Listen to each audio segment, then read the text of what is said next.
vídeo polêmico mostra Lula explicando sem nenhum pudor como usou a igreja apenas para chegar ao poder.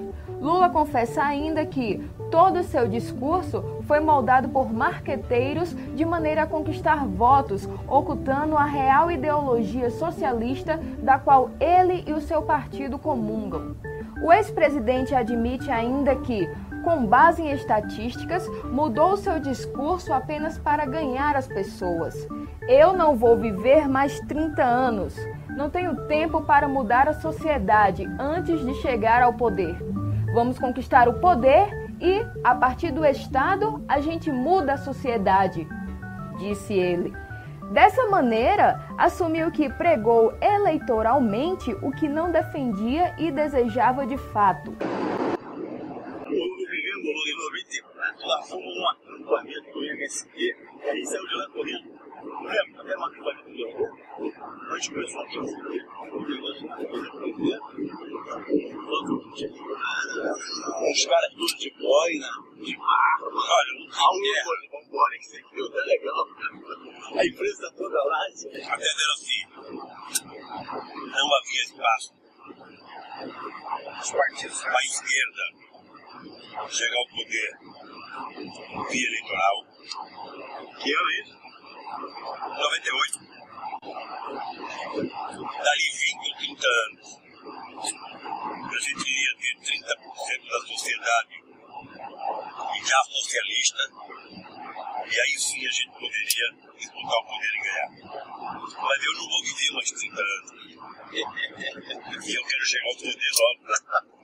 Pragmaticamente. Então, o fato com o Olívio Dutra, que vai ser candidato a governador, eu peço para ele não ser candidato e ficar organizando a sociedade socializante, ou eu quero que ele ganhe as eleições, que vereadores do PT se elejam, que prefeitos, e a gente vai mudando a relação do Estado com a sociedade e vai contribuir.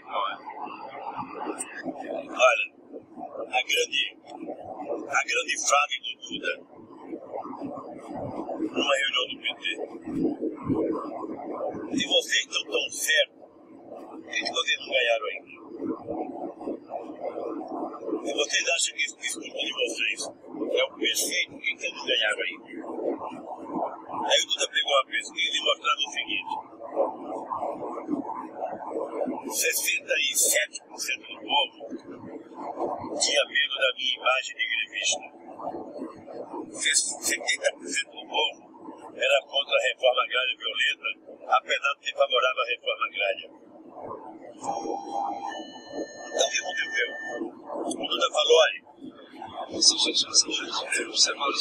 falava em comunicação, gente, o importante não é o que a gente grava, é como as pessoas compreendem o que a gente O Lula admite sem o menor pudor que mentia e falsificava dados. Veja no vídeo. Como eu fui oposição há muito tempo, eu cansei de viajar ao mundo falando mal do Brasil, gente.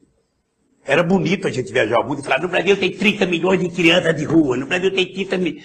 Mas a gente ia citando números, sabe? Se o cara perguntasse a fonte, a gente não tinha, mas a gente ia citando números. Eu não esqueço nunca, eu estava debatendo, o Roberto Marinho e o Jaime Lerner em Paris. Aí eu estava lá falando aqui os números, não sei de que entidade que era, também não vou dizer aqui, porque eu já tenho 68 anos, não vou. Mas eu estava dizendo, porque no Brasil tem 25 milhões de crianças de rua. Eu era aplaudido calorosamente pelos franceses. Quando eu terminei de falar, o Jaime Lerner falou assim para mim, ô Lula, não pode ter 25 milhões de crianças de rua, Lula. Porque senão a gente não conseguiria andar nas ruas, Lula. É muita gente.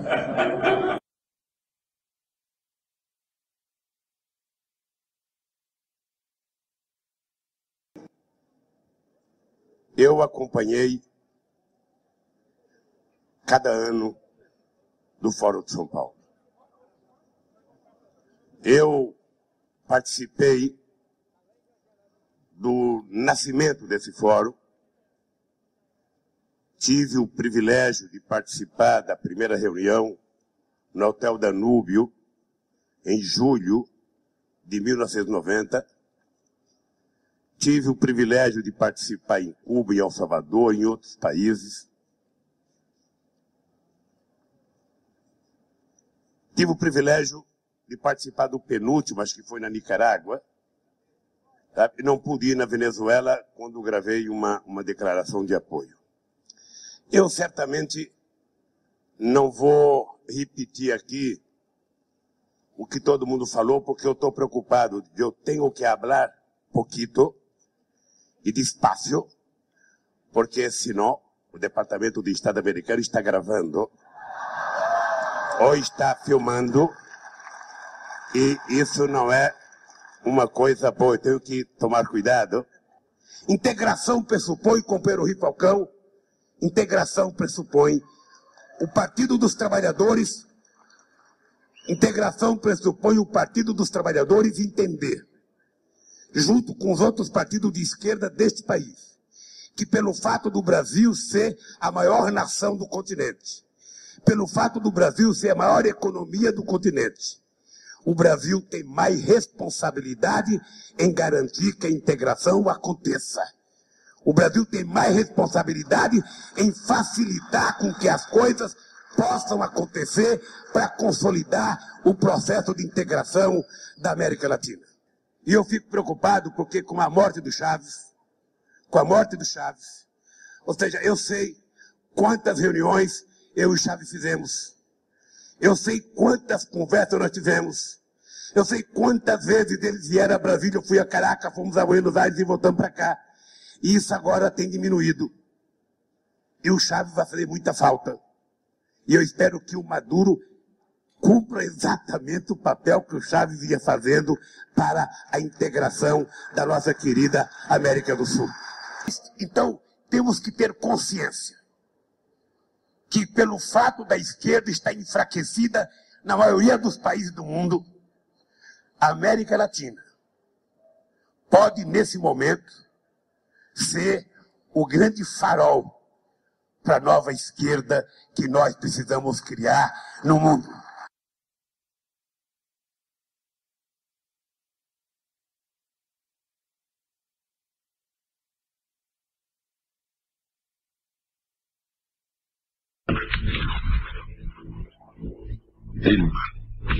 Dilma Rousseff. Rousseff viene de la línea dura.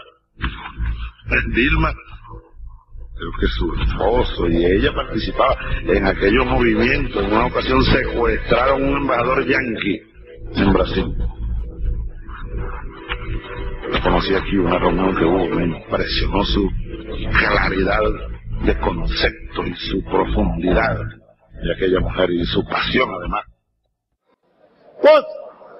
Esta é a candidata a presidente da República com a ficha suja de sangue. Vários companheiros meus, várias pessoas que eu respeito, praticaram uma série de atividades, incluindo atividades armadas. O seu colega, Frank Martins, foi um dos mentores do sequestro do embaixador americano. O Bené vira pra mim e diz assim, vamos dar combate. Ele tá legal, acho que o Ciro que estava dirigindo. Ele virou assim, então na hora que passar, você acelera, ultrapassa, mas vamos frear, eu vou dar uma... Você joga uma bomba, eu vou dar uma rajada de metralhadora. Ele não tinha noção da gravidade da situação no Brasil. Ele não estava nem tempo também no Brasil. Eles estavam um ano mais ou menos, a gente tinha noção. Os relatos foram sendo feitos sobre posturas, etc. Foi algo chocou, ele ficou muito chocado. Se os caras não aceitassem a troca, nós executaríamos ou não o embaixador? Eu não tenho dúvida nenhuma. A decisão era de executar. Eu entendo perfeitamente os meus companheiros que foram condenados por ação armada. Eu, especificamente, tive uma participação armada. Posso votar a favor da homenagem a uma pessoa com o passado e com o presente de Dilma Rousseff. Quanto à questão da minha militância no Brasil, eu quero dizer para vocês que eu tenho o maior orgulho dela.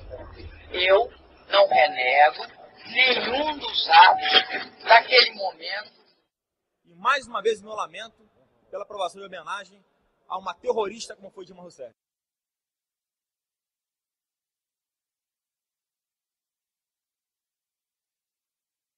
O que nós estamos trazendo para aqui, para o Brasil, não é o regime cubano, não é o seu modelo econômico, não é o seu modelo de democracia, não é o seu modelo de democracia, não é o seu modelo de democracia, não é o seu modelo de democracia. Señor ministro, en Cuba no tenemos una democracia, tenemos una dictadura.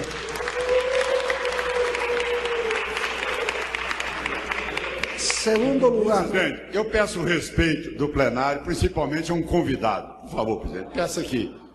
Senhores, você sabe quantas horas trabalha um médico cubano por semana? Entre 60 e 70 horas.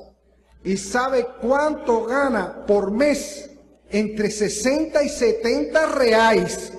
É uma vergonha que médicos ganhem isso. Por isso, quando vêm para aqui, eles ven muy felices porque aquí van a ganar 200, 300 dólares y el resto va a embolsar o patrón, o explorador. ¿Quién es el patrón? ¿Quién es el explorador? Es el gobierno cubano, son los hermanos Castro, la dictadura cubana que explora a ellos, en contuvenio con el gobierno de la señora Dilma, que está apoyando que la vida de estos médicos sea en esas condiciones.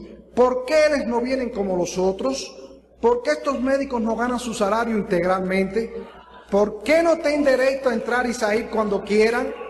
¿Por qué no pueden pedir asilo político?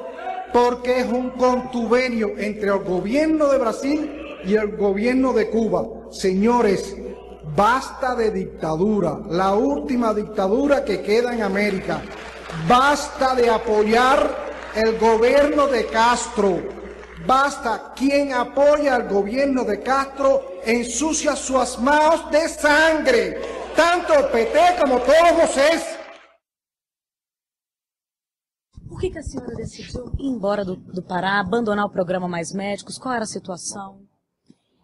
La situación es, como yo le falé a los periodistas hoy, es que yo me sentí engañada con el programa de Mais Médicos, porque en Cuba falaron para nos que nos teníamos un contrato de trabajo por $1,000, $400 aquí al cambio y $600 allá en una cuenta.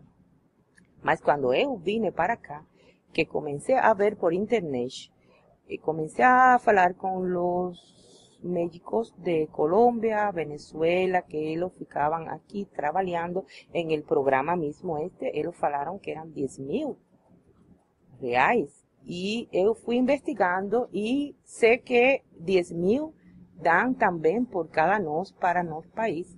Y yo fiquei, es un engaño, una vergüenza para nós. Por eso yo decidí fugar. Agora você quer morar aqui no Brasil. Você considera que era um trabalho escravo? Eu penso que sim. Que era um trabalho escravo, porque os escravos trabalham por nada ou por pouco.